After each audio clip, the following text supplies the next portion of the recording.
The velvet curtains of Graceland's living room were drawn, not against the morning sun, but against the weight of the world outside. Inside, the air was thick with a quiet stillness that felt more like a holding breath than true peace. Elvis Presley, the king of rock and roll, sat in his favorite armchair, a book resting unread in his lap. His eyes, usually so vibrant, held a faraway look, reflecting an exhaustion that went deeper than just lack of sleep. He was surrounded by luxury, by reminders of a life most people could only dream of. Gold records adorned the walls, shimmering under the soft lamps. Awards gleamed from display cases, each one a testament to his unparalleled talent and fame. Yet none of it, not the roaring crowds, not the adoring fans, not even the quiet comfort of his home, seemed to quiet the restless hum in his soul. Lately, that hum had grown louder, a constant low thrum beneath his skin. It wasn't the thrill of a performance, the adrenaline rush he used to crave. No, this was different. This was a longing, a yearning for something he couldn't quite name. He'd tried everything to soothe it. Late-night talks with his friends, long drives through the Memphis streets, even the sweet solace of music, though even that felt different now. The songs he loved, the ones that had once filled him with joy, sometimes felt like echoes of a distant past, not keys to his present peace. He picked up the book, its cover a muted blue, the title simple, A Scientific Search for the Face of Jesus.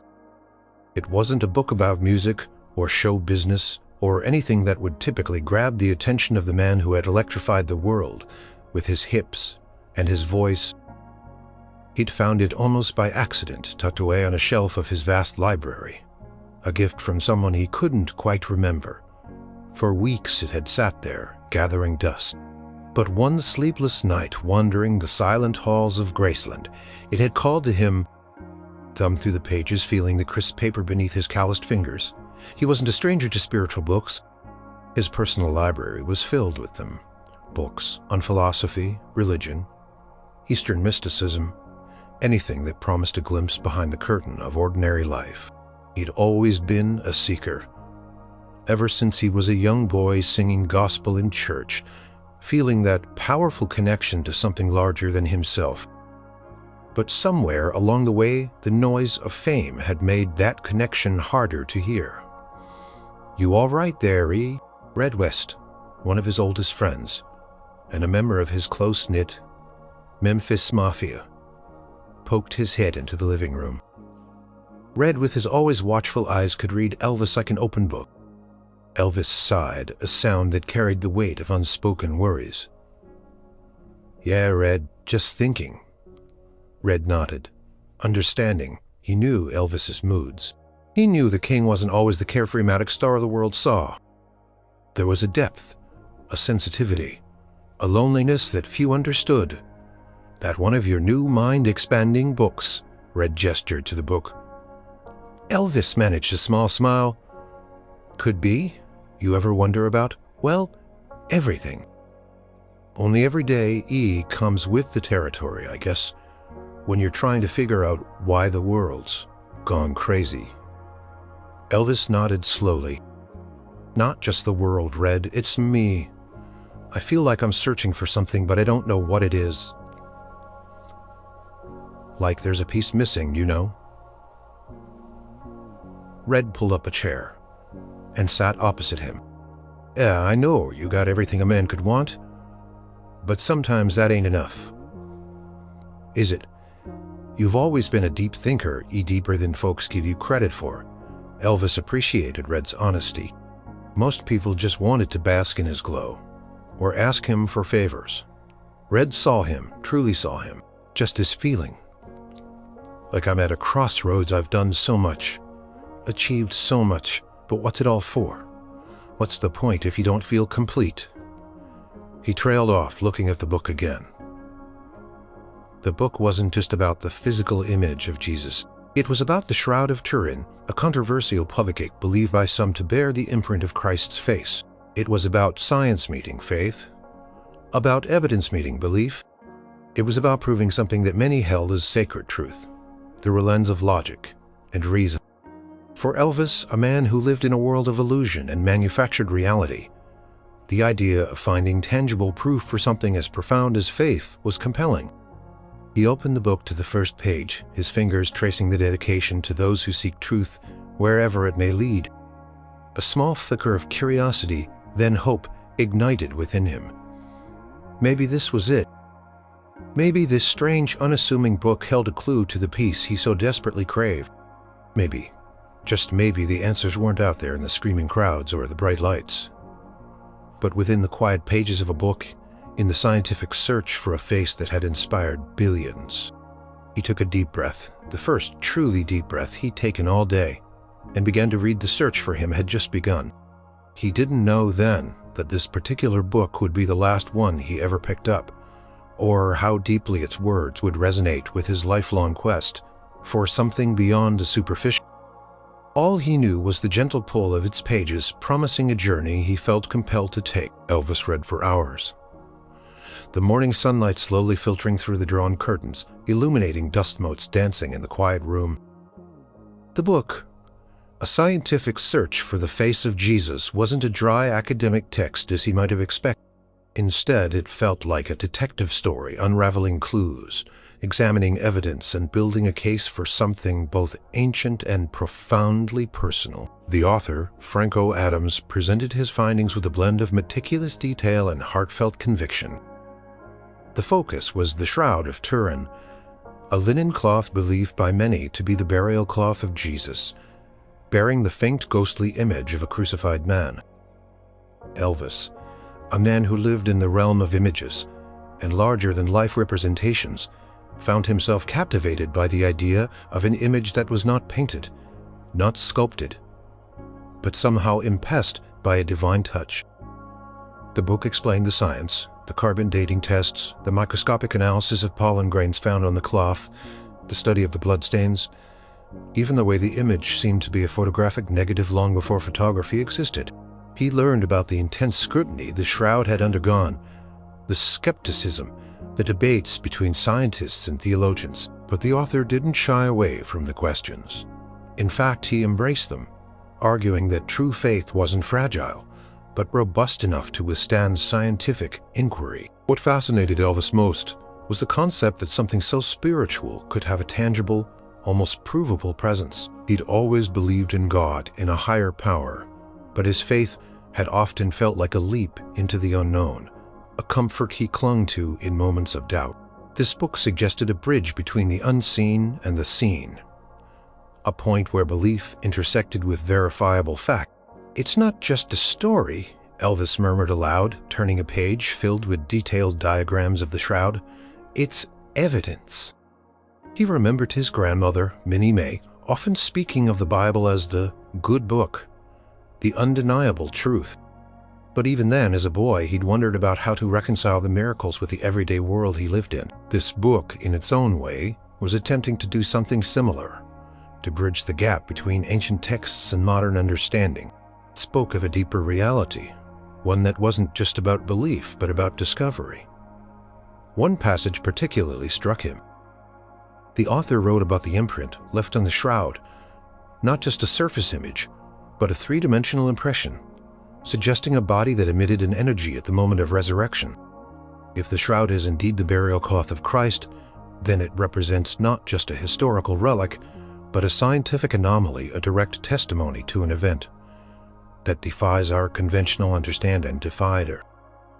He thought about his own life, the transformations he'd undergone from a shy country boy to a global phenomenon, from a rebel to an icon. But those were external changes, shifts in identity. What about the internal ones? He craved a transformation within himself, a release of the restless energy that had plagued him for so long, to leave behind an indelible mark of peace. He thought about his music, how it too was an imprint, not on linen, but on the souls of millions. It had energy. It had life. It moved people. Was there a similar divine spark in his art? Or was it just entertainment? The book made him wonder if there was more to his own impact than just showmanship. Maybe the raw, emotional power of his voice, the way he connected with people, was a reflection of that same universal energy the author described. He remembered singing gospel in church, as a child feeling the Spirit move through him. It was a physical sensation, an undeniable connection that transcended words. In those moments, he wasn't just performing, he was channeling something. As he became more famous, those moments of pure spiritual connection became rarer, buried under layers of expectation, pressure, and the demands of being Elvis. Now, reading about this ancient cloth, about the scientific quest to understand a sacred image, he felt a stirring of that old feeling. It was like tuning into a frequency he hadn't heard clearly in years. The book wasn't just about Jesus. It was about faith itself, about the search for ultimate truth, about the human longing for meaning beyond the fleeting joys of the material world. It spoke to the part of him that had always sought something more, something eternal. He closed his eyes, picturing the image described in the book, the gentle, almost ethereal face on the shroud. It wasn't a face of power or judgment, but of suffering and peace. A face that had seen the deepest despair and emerged with a quiet, profound serenity. He wondered if that was the kind of peace he was looking for. One forged not out of comfort, but out of understanding, out of facing the deepest truths, even the uncomfortable ones. The hours passed unnoticed. He felt a quiet excitement growing within him, not the frantic energy of anticipation before a show, but a calm, steady curiosity. It was as if he was on the verge of a personal discovery, not about the world, but about his own place within it. The book was a key slowly unlocking a door he hadn't even realized was there, leading to a deeper understanding of himself and the universe. He felt a subtle shift, a softening of the edges of his restlessness. The threads of truth, as the author might say, were beginning to weave a new pattern in his mind. As Elvis delved deeper into the book, his mind drifted back to the origins of his own faith, to the earliest echoes of that spiritual hunger that had never truly left him. It was a hot, humid Sunday in Tupelo, Mississippi. He was just a boy, maybe 10 years old, squeezed onto a wooden pew beside his mama Gladys and his daddy Vernon. The air in the east, Tupelo First Assembly of God Church, was thick with the scent of old wood and earnest devotion. The music was different there. Not the wild electric sound that would one day make him a legend, but the raw, honest power of gospel hymns. Sister Maddie, with her booming voice and joyful spirit, would lead the congregation, and little Elvis would sing with all his might. He didn't just sing the words, he felt them. He felt the vibrations in his chest, the shared energy of the congregation, a communal breath rising to the heavens. One particular Sunday, the preacher spoke about redemption, about finding light in the darkness. As he spoke, a tremor went through Elvis. It wasn't a fear, but a profound sense of connection, like an invisible hand reaching out and touching his soul. He felt tears welling up, not of sadness, but of overwhelming understanding. In that moment, surrounded by the simple faith of his community, he understood that there was something far greater than himself, something beautiful and loving that held the universe together. He remembered turning to Gladys, his eyes wide and whispering, "Mama, I felt it. I felt God." Gladys, always sensitive to her son's tender heart, simply squeezed his hand, her eyes shining with shared belief. "That's the Holy Spirit, son," she'd said softly. That feeling, that raw, unadulterated connection became his benchmark. Later, when he picked up a guitar, when his voice found its power, he tried to recapture that feeling. His earliest performances, even his secular songs, had a gospel edge, a soulful cry that came from that deep well of spiritual longing. He wasn't just entertaining, he was reaching out, trying to connect on that same profound level he'd experienced in church. But then came the fame, a whirlwind that swept him up and spun him around until he could barely see the ground. The crowds roared louder than any choir. The spotlight shone brighter than any stained glass window. The adoration of millions became a new kind of deity, demanding his constant attention. The simple, quiet faith of Tupelo began to feel distant, almost naive, in the face of such overwhelming success. He remembered a conversation with his beloved grandmother, Minnie May, years later, when he was already a global superstar, living in Graceland. She found him one evening sitting alone in the living room, picking out a mournful tune on his guitar. "What's on your mind, son?" she'd asked, her voice soft but knowing. "Just feels like something's missing, Grandmama," he'd confessed, laying the guitar aside. "I got everything, don't I? But sometimes I feel emptier than I ever did back in Tupelo." Minnie May sat beside him, patting his hand. "You've got the world all right, but the world ain't God. Elvis and the roar of the crowd ain't the whisper of the Spirit. You can fill your house with gold, but you can't fill your soul with it." Her words had stung, but they were true. He'd tried to fill the void with cars, clothes, distractions, anything to drown out the quiet ache inside. He sought out gurus, read countless books, even explored different philosophies, always searching for that spark, that feeling of completeness he'd known as a boy. Reading Adams's book, now about the scientific quest for a sacred image, felt like a return to that childhood longing.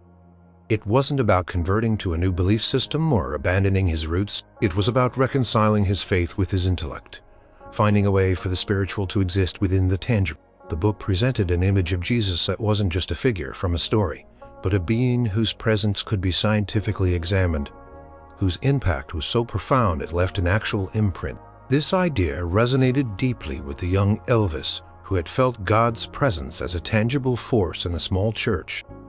He realized the book wasn't offering a quick fix or a new set of rules. It was offering a deeper understanding, a way to see the sacred not just in the ethereal, but in the material world, in the very fabric of existence. It was showing him that faith wasn't blind, but could be a journey of discovery, even a scientific one. The author's earnest pursuit of truth-blending science and spirituality mirrored Elvis's own lifelong search for meaning beyond the glitz and glamour. Closing his eyes, he could almost hear the old hymns, feel the warmth of his mama's hand, smell the worn wood of the church. He remembered the pure, unburdened joy of that spiritual connection. The book felt like a path back to that feeling, not by erasing the years of fame and complexity, but by integrating them, by showing him that the divine could exist even in the most scrutinized, most scientific of observations. He felt a quiet sense of hope, a gentle stirring of a spirit he had almost forgotten. The echo of faith was growing louder, guiding him forward. The days that followed blurred into a quiet rhythm of reading, contemplation, and occasional profound insights. The book had become more than just a source of information. It was a lens through which Elvis began to view his own life, his past, and his purpose. He started seeing connections, patterns, and meanings he'd previously overlooked, even within the chaotic tapestry of his own fame. The author's meticulous breakdown of the shroud's properties, how the image wasn't painted but seemed to be a vapor-like impression, how it defied conventional explanation, made Elvis think about the ephemeral nature of his own performances. He created something magnificent on stage, a moment of pure electricity, but it was fleeting, gone, the moment the last note faded. Yet the impact lingered. The memories, the feelings he evoked, was that not a kind of imprint too? A spiritual impression left on the hearts of millions? He began to rethink his music. He wasn't just a singer. He was a conduit. When he sang gospel, especially, he felt a power moving through him beyond his own talent. It was the same power he'd felt as a boy in church. The book reinforced the idea that there was a divine essence, a universal undersource. And if that energy could leave an imprint on a cloth, couldn't it also flow through a voice, a song touching countless souls? This new perspective softened some of the cynicism that had crept into his heart over the years. He'd grown weary of the demands of the music industry, the constant pressure to churn out hits, the endless touring. It had begun to feel like a job, a performance rather than a passionate calling. But now he saw it differently. Each song, each performance was an opportunity to connect, to share, to uplift. It wasn't about him being the king. It was about him being a vessel. He thought about the adoration he received. For so long, it had felt like a burden, a heavy crown that separated him from ordinary life. The book's exploration of Christ's suffering and humility made him consider what true service meant. Jesus, according to the accounts, didn't seek fame or adoration for himself, but for a higher purpose. Elvis wondered if his own fame could be redirected, used not just for his own glory, but for something greater. He started listening to his own records with new ears. He heard the longing in Heartbreak Hotel, the raw emotion in Are You Lonesome Tonight?, the yearning for connection in Can't Help Falling in Love. These weren't just pop songs. They were cries from the heart, expressions of universal human experiences, love, loss, loneliness, hope. They touched people because they were real, honest. The book's quest for an authentic, tangible representation of the divine made him appreciate the authenticity in his own art even more. One afternoon, he found himself humming Peace in the Valley, an old gospel hymn he loved. He hadn't sung it in years, focusing more on his rock and roll repertoire. But now the lyrics took on a deeper meaning. Well, I'm tired and so weary, but I must travel on till my Jesus calls me from this world of toil and sin. He'd always sung it with longing, but now there was a glimmer of understanding, a sense that the valley wasn't just a place of rest after death, but a state of being, a peace to be found even amidst the toil. He even found himself looking at his relationships differently. The arguments, the misunderstandings, the emotional distance that had sometimes grown between him and his loved ones, he saw them through a lens of compassion, of trying to understand the deeper human needs beneath the surface. If there was a divine spark in everyone, as the book implicitly suggested by focusing on the sacred in the human, then every interaction became an opportunity for connection, for kindness. The restless hum in his soul didn't vanish entirely, but it quieted, replaced by a sense of thoughtful engagement. He wasn't passively waiting for peace. He was actively searching for it, and the book was guiding his footsteps. It wasn't about becoming someone new, but about rediscovering the true self. Beneath the layers of fame and expectation, he felt a quiet energy building within him, a subtle shift in his perspective that felt more profound than any physical change. He was beginning to see the divine not just in ancient relics or sacred texts, but in the fabric of everyday life, in his own music, and in the quiet spaces of his own heart. The world and his place in it was beginning to make a new kind of sense.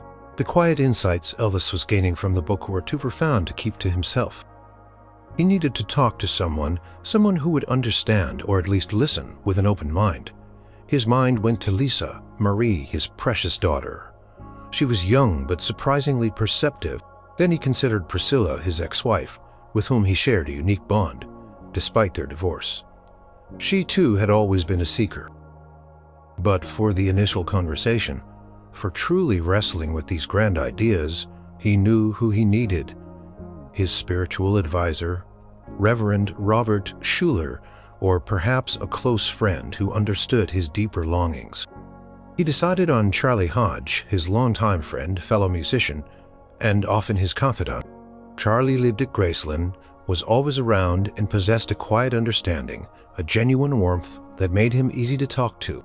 Charlie had seen Elvis at his highest highs and his lowest lows, and always remained steadfast. One evening, after dinner, Elvis found Charlie in the music room tinkering with a guitar. The room was bathed in the warm glow of dim lamps, guitars of all shapes and sizes, adorning the walls, like sleeping giants. "Hey, Charlie," Elvis said, settling into a comfortable armchair, the book laid open on the table beside him. Charlie looked up, his gentle eyes meeting Elvis's.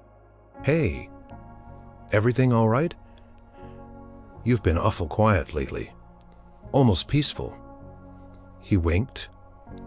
Elvis smiled faintly. "Peaceful might be a stretch, but quieter maybe. It's this book." He gestured to a scientific search for the face of Jesus. Charlie raised an eyebrow. "Oh yeah, another one of your mysteries of the universe?"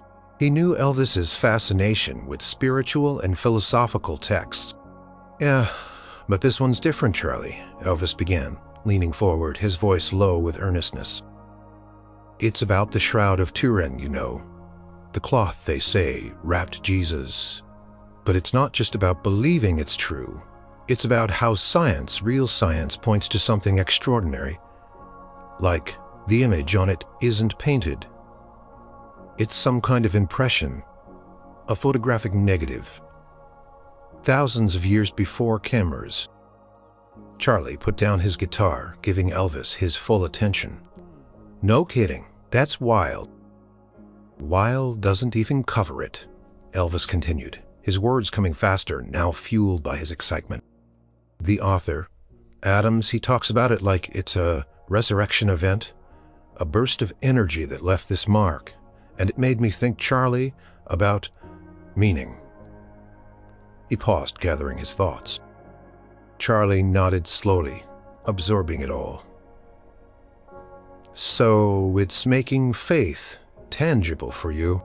And it makes me think about us, Charlie, about the music when we're on stage, and the spirit hits, and the crowd goes wild.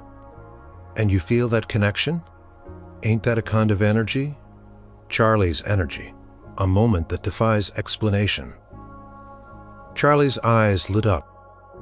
Man, I felt that. Especially when we do the gospel stuff. It's like something takes over. You're not just singing, you're letting something else sing through you. Elvis leaned back, a sigh of relief escaping him. Yes, that's it.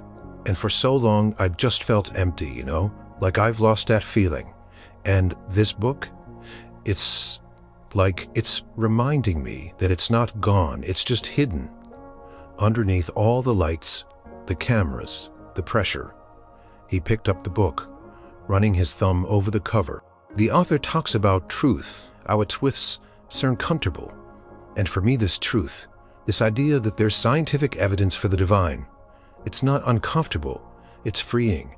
It makes everything feel like it has a purpose, not just to entertain, but to uplift, to connect. So, you're saying this book is helping you find that peace you've been looking for?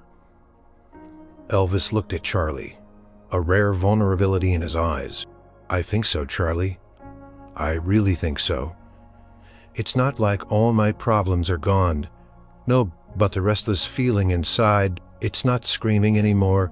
It's just quiet, and I'm starting to feel like I know where I'm going. Even if I don't know the exact path. It's like finding a compass again. Charlie reached out and clapped Elvis gently on the shoulder. Well, I'm glad you deserve some peace. You've given so much to the world. It's about time you found some for yourself. They sat in comfortable silence for a while, the unspoken understanding between them hanging in the air. The sharing of his newfound insights felt like another step in his journey towards inner peace. It wasn't about convincing Charlie of the Shroud's authenticity, but about articulating the profound shift happening within himself. The conversation had solidified his feelings, giving them voice and validating the path he was on. He felt a lightness, a sense of quiet hope that had been missing for too long. The search was still on, but he wasn't searching alone anymore. Quiet conversations and deep dives into the book weren't just changing Elvis's inner landscape. They began to ripple outwards, subtly transforming his daily actions and interactions. The restless energy that had often led to impulsive decisions or late-night binges started to channel itself into more constructive, peaceful pursuits. He found himself spending more time in the tranquil parts of Graceland. He'd walk through the meditation garden, not just to visit his parents' graves, but to sit among the flowers, feeling the sun on his face, listening to the birdsong. He'd spend hours there, not thinking about album sales or concert dates, but simply being present, allowing a sense of calm to settle over him. The book's emphasis on the profound and the authentic had shifted his focus from superficial comforts to deeper connections. He began to reach out to people more genuinely. He had always been generous, but now his generosity felt less like an impulsive gesture and more like a conscious act of kindness, a reflection of the interconnectedness he was beginning to feel. He'd spend longer talking to the staff at Graceland, asking about their families. Truly, listening to their answers. He'd call up old friends he hadn't spoken to in a while, not for a favor, but just to chat, to hear their voices. One afternoon, he surprised his cook, Mary Jenkins, by joining her in the kitchen, not to complain about food, but to simply sit and talk while she worked. He asked about her life, her family, her dreams. Mary, initially flustered, soon relaxed. Sharing stories and laughter, Elvis found a quiet joy in these simple moments, a connection that felt more nourishing than any grand gesture. His interactions with Lisa Marie became even more precious. He'd read to her, not just fairy tales, but simple stories about goodness and courage. He'd talk to her about God, not in a preachy way, but sharing his own wonder, his search for meaning. He wanted to instill in her the same sense of peace and curiosity he was now cultivating. One evening, as he tucked her into bed, she asked, "Daddy, what's a miracle?" And Elvis, thinking of the shroud, smiled gently. "A miracle, sweetheart, is when something so amazing happens that it reminds you that there's something bigger than all of us, something good and powerful, that makes anything possible." His music, too, felt different. He picked up his guitar more often, not to rehearse for a show, but to simply play for himself. He revisited old gospel tunes, letting the melodies wash over him, finding new layers of meaning in familiar lyrics. He even started sketching out ideas for new songs, not rock and roll anthems, but quieter, more reflective pieces. He imagined songs that spoke of searching, of hope, of the journey towards peace. They weren't fully formed yet, but the seed had been planted. He made small but significant changes to his daily routine. The late nights became less chaotic. He started going to bed earlier, waking up with the sun. He ate more mindfully, choosing foods that made him feel good rather than just eating for comfort. He even started spending more time outdoors in the fresh air, walking around the Graceland grounds, marveling at the simple beauty of nature. The book had reminded him that the sacred wasn't just in ancient artifacts, but in the everyday, in the quiet moments of life. The world outside Graceland, with its demands and pressures, still existed. But Elvis felt a new inner resilience, a quiet strength that made him feel less overwhelmed. He realized that peace wasn't something you found and then held onto forever untouched by the world. It was a practice, a way of living, a continuous search that manifested in small daily choices. The book had become his silent companion, its words echoing in his mind as he navigated his days. It wasn't about becoming perfect, but about striving for something deeper, something more aligned with the spiritual core he felt awakening within him. He was learning to listen to the quiet whispers of his own heart, guided by the wisdom he was uncovering.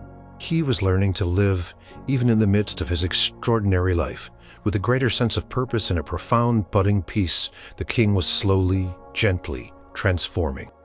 Just as Elvis felt a fragile peace beginning to settle over him, the world outside, with its relentless demands and harsh realities, inevitably intruded. It came in the form of mounting financial pressures, concerns about upcoming tours, and the nagging health issues that had become increasingly difficult to ignore. The familiar anxieties, like old adversaries, began to stir, threatening to unravel the newfound calm he had carefully nurtured. His manager, Colonel Tom Parker, called with urgent demands, talking numbers, contracts, and the need for more shows. Colonel's booming voice, usually a source of comfort and stability, now grated on Elvis's nerves. He felt the familiar weight of expectation, the pressure to be the king everyone wanted, not the man he was quietly becoming. His physical ailments, too, flared up, the lingering pain, the exhaustion that no amount of rest seemed to cure. It was a potent combination designed to steal away his hard-won peace. He found himself pacing his living room one evening, the old restless hum returning, albeit fainter than before. He felt the temptation to revert to old habits, to seek comfort in distractions, anything to escape the rising tide of anxiety. Then his eyes landed on the book resting on the table, its muted blue cover a beacon of quiet resilience.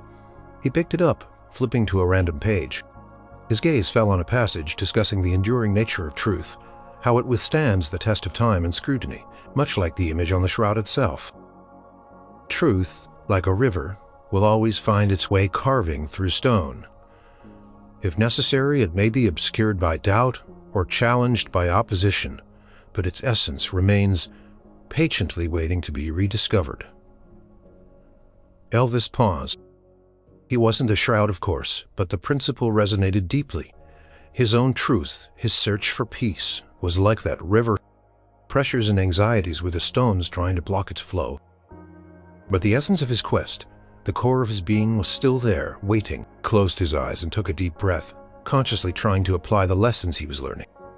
Instead of reacting with frustration or anger, he tried to observe his feelings, to acknowledge them, without letting them consume him. He remembered the book's emphasis on faith meeting evidence. What was the evidence of his inner peace?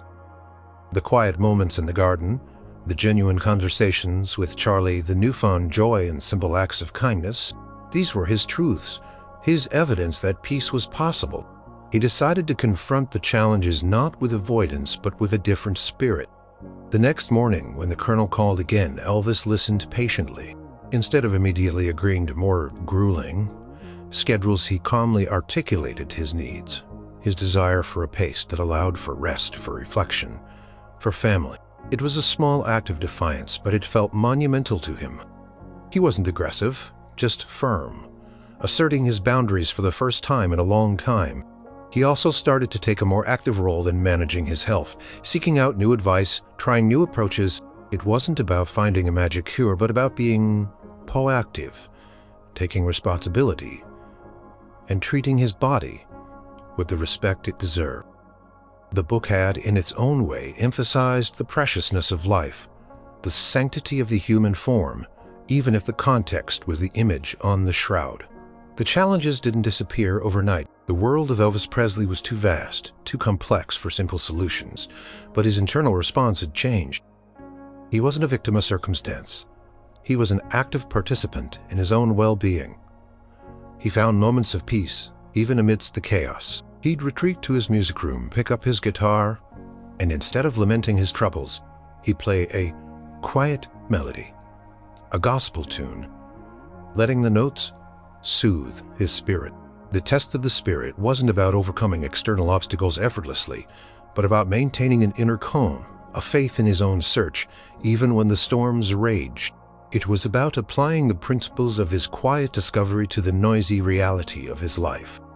He was learning that peace wasn't a destination, but a journey, a constant act of choosing calm over chaos, faith over fear.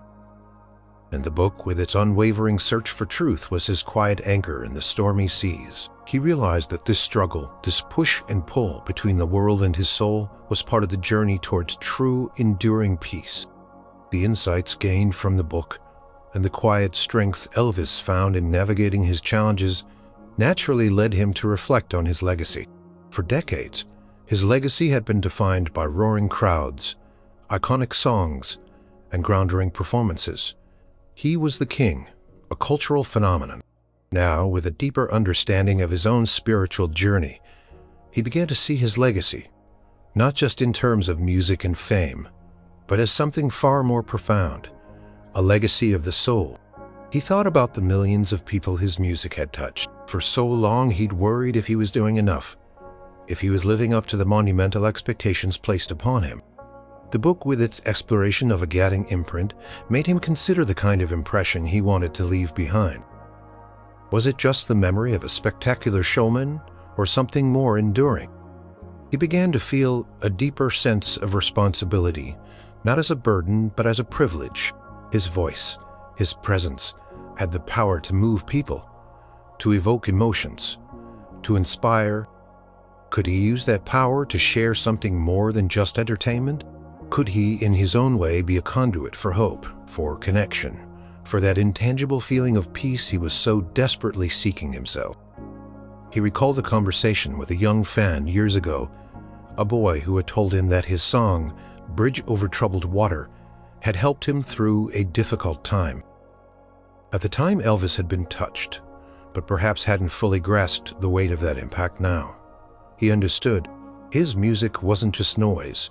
It was therapy, comfort, a lifeline for some. It was a testament to the universal language of emotion and spirit. He started listening to his gospel recordings with a renewed sense of purpose. Songs like "How Great Thou Art" and "Amazing Grace" had always resonated with him. But now they felt less like covers and more like personal declaration. He thought about performing them more often, not just as a nod to his roots, but as a genuine offering, a way to share the spiritual peace he was beginning to find. He pondered the idea of leaving behind something beyond albums and films, maybe a message, a collection of his thoughts on faith and life, something that reflected the man behind the music, the seeker who never stopped searching. The book had opened a pathway for him to articulate these deep thoughts, to see value in his personal quest as much as in his professional achievements. He imagined his concerts not just as shows but as shared experiences, moments where he could transcend the superficiality of celebrity and truly connect with the audience on a spiritual level. He wanted his performances to be more than just dazzling spectacle. He wanted them to be raw, to uplift, to inspire, to leave an imprint of hope. One quiet afternoon, he found himself in his private study, a room filled with books and personal mementos. He picked up an old Bible, its pages worn from years of use, and then looked at the blue cover of a scientific search for the face of Jesus. He saw how the two books, seemingly from different worlds, were converging for him, forming a unified path. The ancient wisdom meeting the modern search, all pointing to a universal truth. His legacy, he realized, wouldn't just be the king of rock and roll. It would be the man who sang with his soul, who searched for truth, who dared to explore the sacred amidst the secular. It would be the man who tried to spread love and light, not just through his music, but through his very being. The book had helped him understand that the search for peace wasn't a private, selfish endeavor, but a journey that once embraced could radiate outwards. Touching others, he felt a profound sense of purpose.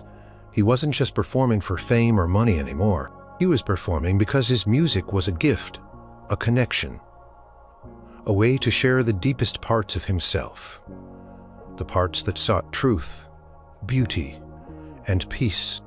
He was building a legacy, not just of sound, but of spirit, an echo of the divine imprint he was coming to understand more deeply each day. The king was still entertaining, but now he was also inspiring, quietly, profoundly. The summer heat of Memphis was heavy, but inside Graceland a different kind of warmth had settled. Elvis felt it radiating from within, a quiet glow that had replaced the former restlessness. He continued to read A Scientific Search for the Face of Jesus, not with the frantic urgency of a man desperate for answers, but with the calm engagement of someone savoring each revelation. The book could become a gentle companion, a whisper of peace in a world often too loud. He no longer felt the intense pressure to solve everything. The author's journey, his patient gathering of evidence, the careful articulation of belief and reason had taught Elvis that truth wasn't a sudden flash, but a slow, unfolding revelation. And peace, he realized, was not a destination, but the path itself. His days took on a quiet rhythm.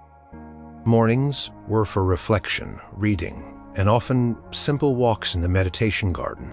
Afternoons might involve quiet conversations with Charlie or other trusted friends, where he'd share a passage from the book, or simply discuss life's deeper questions.